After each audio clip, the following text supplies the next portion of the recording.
data's there. Something exciting is happening in student athletes. Dr. Will Barrett and Dr. Mark Frederick from ISU are analyzing the data from their nationwide study. We're trying to figure out what it is about that athletics experience that promotes that kind of development.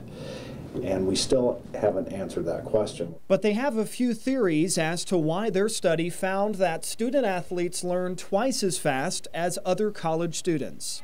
Student athletes are incredibly busy, but busy people are in the habit of doing things.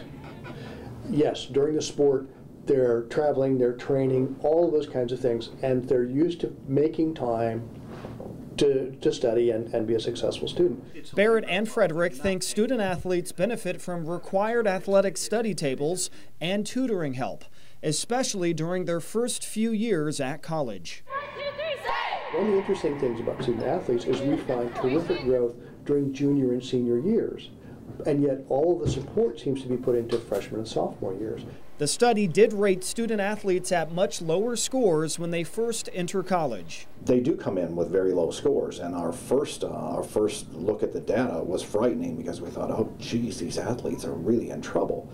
But the study found student athletes continue to learn at twice the rate of other students for all 4 years of college. By the time they graduate, they've almost caught up with a typical non-athlete student. Student athletes had by far the best results in the study, but they aren't the only ones who learn at a higher rate than average college students.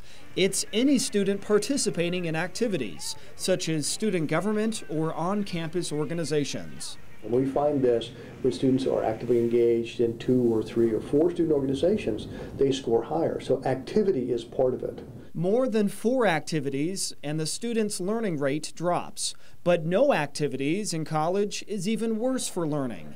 Surprisingly, the study found that even fraternities and sororities count as activities that help increase learning. Our findings aren't all that encouraging about non-athlete students, non-fraternity and sorority students, or students in general. Being part of a group or a team seems to encourage college students to do better. Those who aren't part of a group or a team in college seem to struggle when it comes to learning. Nobody's telling them what to do, when to do it, and we've got a bunch of students who are literally lost.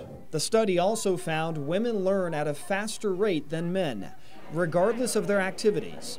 Certain categories seem to do even better in terms of learning. Woman, track and field athlete in a sorority. So it's like the trifecta. That's the trifecta. If I were a parent with highly talented athletic children in high school, I would encourage them to go into college level sports because we know what that experience can do in terms of supporting them and making them better.